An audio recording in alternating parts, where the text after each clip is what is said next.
नमस्कार, कसे आहात सगळे? मी प्राची आजच्या व्लॉगमध्ये तुमचं मनापासून स्वागत करते. आज आहे कार्तिकी एकादशी किंवा तिला उत्पत्ती एकादशी असे सुद्धा म्हणतात. तर या दिवशी अलिबागमध्ये वर्सोली येथे विठ्ठल रखुमाई मंदिरात मोठ्या प्रमाणात जत्रा भरते. त्या जत्रेला विठोबाची जत्रा, वर्सोली जत्रा किंवा अलिबाग जत्रा असे म्हणतात. तर आम्ही आज जत्रेला चाललोच आहोत. 100 वर्षांपूर्वीपासूनच ही जत्रा भरते. कोविडचा कालावधी सोडला तर ही जत्रा भरली नाही असं कधी झालंच नाही. जत्रा ही संकल्पना कशी आली तर दिवाळीपर्यंत कोकणात भाताची कापणी झालेली असते, धान्य घरात आलेले असते. त्याच्या विक्रीतून शेतकऱ्यांच्या हातात पैसा खुळखुळत असतो. 4 पैसे खर्च करण्याची ऐपत निर्माण झालेली असते. त्यामुळे देवदर्शनाबरोबरच वस्तूंची खरेदी, मनोरंजन या कल्पनेतून गावोगावी होणाऱ्या देवदेवतांच्या जत्रांची संकल्पना पुढे आली. भात कापणीचा हंगाम संपला की कोकणात गावोगावच्या जत्रांना सुरुवात होते. अलिबाग तालुक्यातील वर्सोली येथील आंग्रेकालीन विठ्ठल मंदिराची जत्रा म्हणजे अलिबागकरांसाठी पर्वणीच. पारंपरिकपणाचा बाज जपणाऱ्या या जत्रेत बदलणाऱ्या कालाचीही झळक दिसतेच.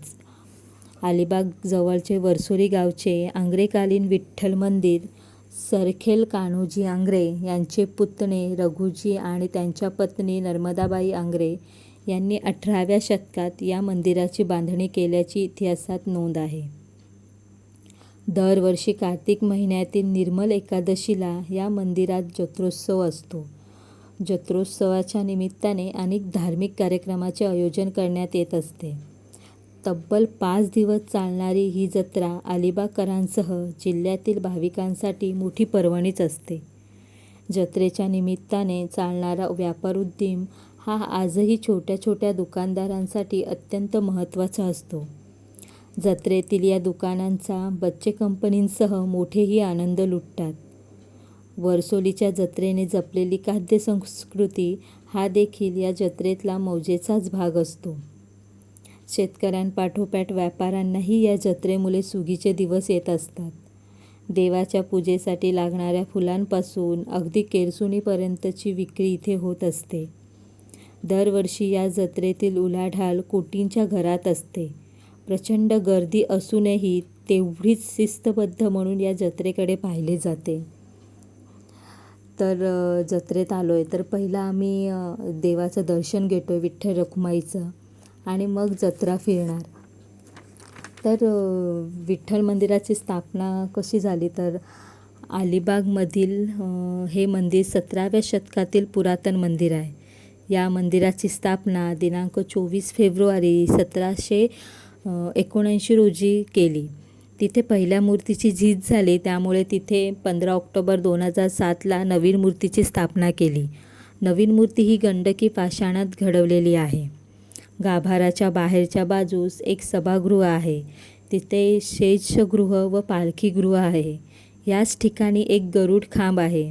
मंदिराचा सभामंडप पूर्वी लाकडी व कौलारू होता. अलीकडेच हा सभामंडप नव्याने बांधला आहे. आम्ही दर्शनासाठी गेलो तर प्रचंड लाईन लागली होती. ही बघा.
आम्ही दर्शन घेऊन बाहेर आलो आणि मंदिराच्या बाजूला प्रसादाची मिठाईचे दुकानांचे लाईन लागली होती. तर आम्हीसुद्धा घरी न्यायला थोडा प्रसाद घेतला.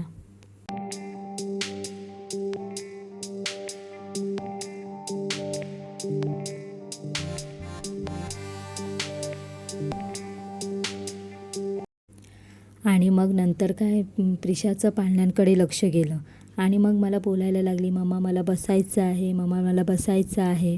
मग पहिलं तिला पाळण्यात बसवलं आणि पाळण्यात बसल्यावर काय ती एवढी खुश झाली ना, नंतर का ती तिथून उठेनाच. तिला आणखीन बसायचं होतं, ती रडायला लागली. शेवटी आम्ही जबरदस्ती तिला तिथून बाहेर आणलं. बाहेर आणल्यावर थोडी रडतच होती, पण मग हे दाखव ते दाखव करत ती शांत झाली.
पाळण्याच्या इथून बाहेर पडल्यानंतर मला छान असे मंगळसूत्र दिसले.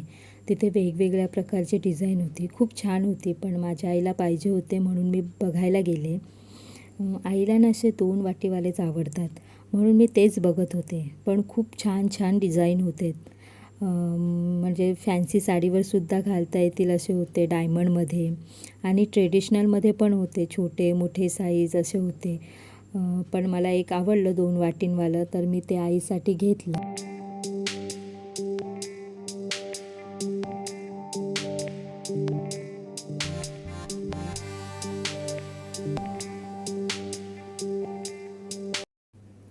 आणि कसं आहे ना, जत्रा म्हटलं की फुलांची वेणी, गजरे हे असतातच. आता ते कमी झालं आहे, पण आम्ही लहान होतो तेव्हा खूप असायचे. नंतर तर मला प्लॅस्टिकमध्ये असे अबोली मोगऱ्यासारखे गजरे दिसले. माझ्याकडे ऑलरेडी खूप आहेत, तरी पण माझं लक्ष तिकडे गेलंच.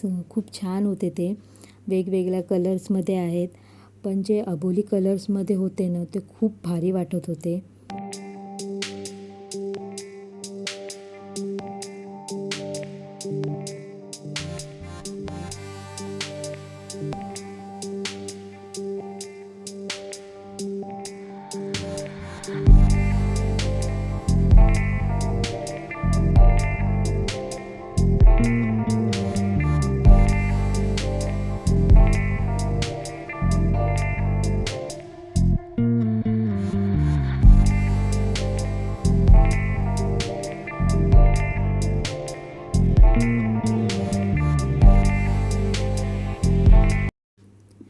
आणि पुढे गेल्यानंतर मला असे चिनी मातीच्या वस्तू दिसल्या.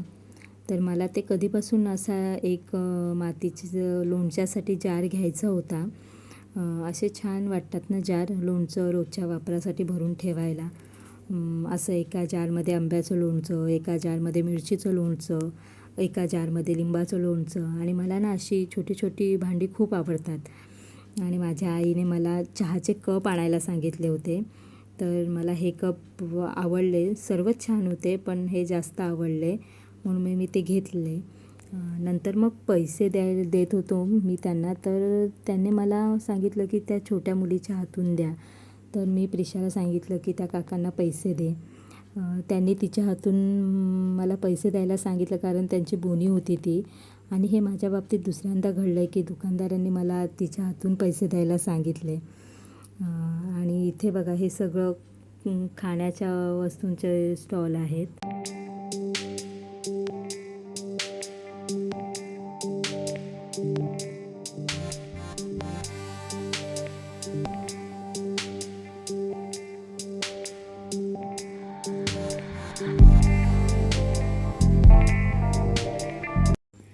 आणि इथे देवीचे छान असे मुखवटे होते, खूप छान वाटत होते. आता मार्गशीर्ष महिना आलाच आहे तर त्यासाठी खूप छान आहेत. देवीचे मुखवटे नाही तर इथं सर्व जे देवीच्या शृंगारासाठी लागतं, नथ, दागिने, वस्त्र असं सर्व होतं इथे. काय आहे ना, हे जेव्हा पाटावर सगळं सजवलं जातं तेव्हा देवीचं रूप पाहण्यासारखं असतं. नंतर पुढे गेले तर लहान मुलांच्या खेळण्याचे स्टॉल होते. किती प्रकारची खेळणी होती. हे खेळणं घ्यायचं की ते खेळणं घ्यायचं असं लहान मुलांचं होत असेल, पण आम्हाला असं काही नाही वाटलं, कारण प्रिशाला फक्त बॅट आणि बॉल पाहिजे होता. जिथे दिसलं तिथे मला बॉल पाहिजे करत होती. तर फायनली आम्ही ती बॅट आणि बॉल घेतलाच. आणि तिथे आम्हाला असे मासे दिसले की ते छोटे असतात पण पाण्यात टाकल्यानंतर ते मोठे होतात.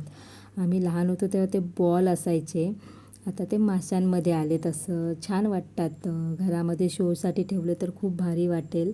ते आपण एका काचेच्या जारमध्ये किंवा बॉटलमध्ये ठेवू शकतो. पुढे ना मला अशा बांगड्या दिसल्या हिरव्या. त्या किती खूप छान छान डिझाईनमध्ये होत्या. मला आवडली ती. मी लगेच घालूनसुद्धा पाहिली आणि घेतलीसुद्धा.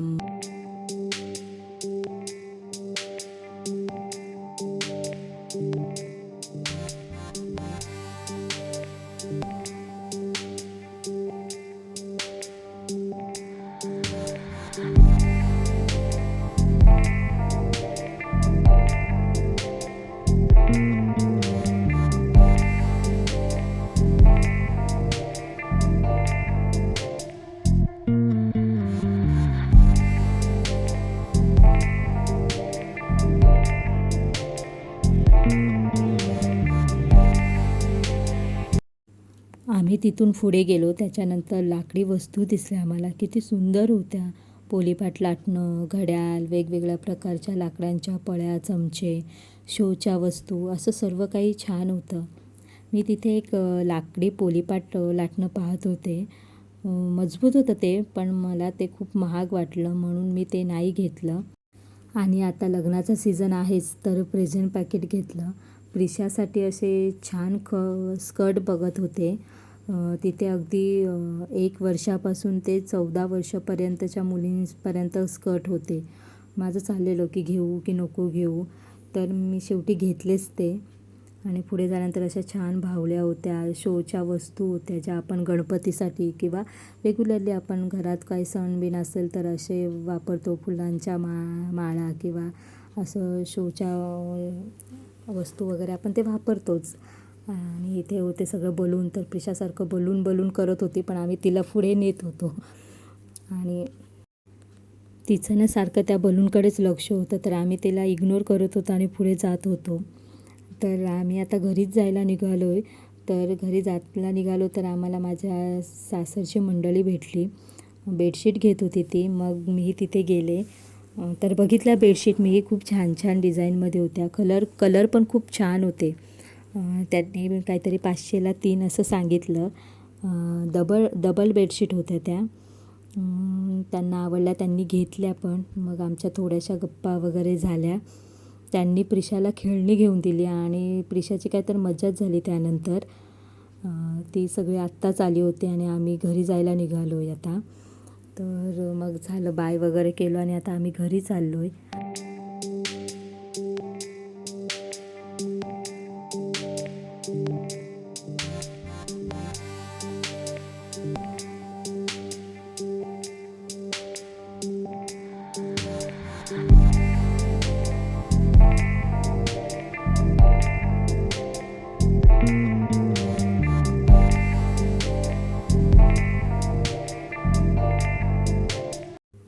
तर घरी जाता जाता अशा मला छोटे छोटे खेळणी दिसली. मला लगेच लहानपणीची आठवण झाली माझ्या आणि मला पायात वात येतो तर मी ते पायात घालण्यासाठी घेतलेलं. आणि पुढे येऊन मी प्रिशासाठी घड्याळ बघत होते. घड्याळ छान होते पण ते प्रिशाला झाले नाही आहेत म्हणून मग मी नाही घेतले आणि आता आम्ही चाललो आहे घरी.